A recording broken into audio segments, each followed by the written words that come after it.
দর্শক বন্ধুরা, শেষ পর্যন্ত মধ্যশিক্ষা পর্ষদ সুপ্রিম কোর্টে রিভিউ পিটিশন দায়ের করেছে। সেখানে যেটা বলছে যে টেম্পোরারি বেসিসে যারা যোগ্য তাদেরকে টেম্পোরারি বেসিসে চাকরিতে রাখার কথা বলছে, পার্মানেন্ট বেসিসে নয়, টেম্পোরারি বেসিসে। কতদিন পর্যন্ত? যতদিন পর্যন্ত রিক্রুটমেন্ট না হচ্ছে ফ্রেশ বা পরবর্তী একাডেমিক সেশন, যেটা 2026-এর একাডেমিক সেশনের আগে পর্যন্ত তাদেরকে রাখতে বলছে। তাহলে দুটো জিনিস এখানে বলা হচ্ছে। এখানে টেম্পোরারি বলছে মানে তাদের ফ্রেশ সিলেকশন খুব তাড়াতাড়ি করতেই হবে।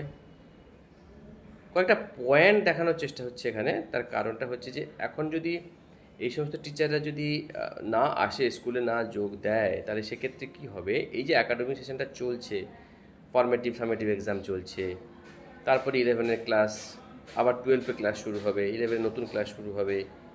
তো এই যে হ্যাম্পারটা হবে, তো সেটা ক্ষেত্রে খুব অসুবিধা হতে পারে। তো সেটা একটা মানবিক দিক থেকে চিন্তা ভাবনা করতে বলেছে, যাতে করে খুব ভালো হয়। আরেকটা বিষয় সেটা হচ্ছে যে উচ্চ মাধ্যমিকের খাতা দেখা চলছে। তো সেক্ষেত্রে দেখা যাচ্ছে যে প্রায় 7,000 থেকে মাস্টারমশাই কিন্তু এখানে ছিলেন, যারা কিন্তু এখন নেই, যার জন্য খাতা দেখার হ্যাম্পার হতে পারে, রেজাল্টের হ্যাম্পার হতে পারে, এইচএসের রেজাল্ট পিছিয়ে যেতে পারে, অনেক রকমের সংশয় দেখা দিয়েছে এই মুহূর্তে। তো এই কয়েকটা পয়েন্ট রয়েছে।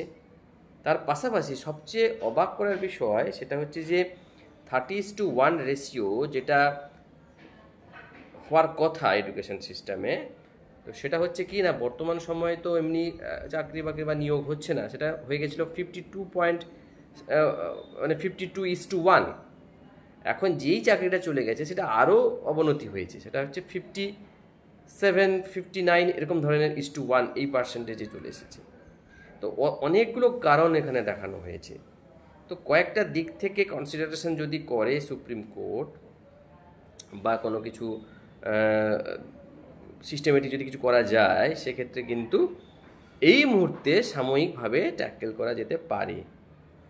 কিন্তু আমি বলবো সমস্ত চাকরি প্রার্থী যারা চাকরি হারিয়েছেন তাদেরকে একটা কথাই বলবো যে আপনাদের কিন্তু পড়াশুনো আবার করে যেতে হবে।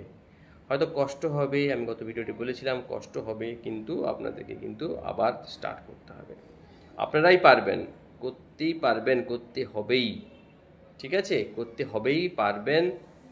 তো এখন হয়তো যদি কোনো কারণে পজিটিভ চান্স দেখা গেল যে হ্যাঁ আপনাদের টেম্পোরারি বেসিসে রাখার ব্যাপারটা থাকে, রেখে দিল, সেক্ষেত্রে আপনাদের প্রথম ফরমোস্ট কাজ যেটা হবে যে নতুন যে সিলেকশন হবে সেখানে একটু ভালো পড়াশুনো করে পরীক্ষা দেওয়া, কঠিন হলেও কিন্তু মেনে নিতে হবে। তো এই কয়েকটা দিক চিন্তাভাবনা করে কয়েকটা স্কুলের কথাও বলা হয়েছে, যেখানে যে 2000 স্টুডেন্ট, সেখানে হয়তো দেখা গেল 30 জন মাস্টারমশাই ছিল, তা দেখা গেল 27-28 জন মাস্টারমশাই প্রায় চলে গেছেন, সেখানে কি হবে? তো এরকম ধরনের কয়েকটা স্কুলের নামও দেওয়া হয়েছে যেখানে মাস্টারমশাই নেই, স্টুডেন্ট বেশি, মাস্টারমশাই কমে গেছে। তো পড়াশুনোর সামগ্রিক উন্নতির কথা চিন্তাভাবনা করে হয়তো মহামান্য সুপ্রিম কোর্ট একটা ভালো জাজমেন্ট যদি দেয়ও, সেটা টেম্পোরারি বেসিসে হবে, পার্মানেন্ট বেসিসে হবে বলে আমার মনে হয় না। তো একটাই কথা বলার, যে মনের সাহস রেখে এগিয়ে যেতে হবে। তো আশা রাখছি আপনারা পারবেন, এগিয়ে যেতে পারবেন এবং সাময়িক শিক্ষা ব্যবস্থাকে আবার ফিরিয়ে আনার চেষ্টা আপনাদের মধ্যে থাকবে, বরাবরই ছিল, কিন্তু কিছু করার নেই। সিস্টেম যেভাবে হয়েছে আপনাদেরকে মেনে নিতে হবে।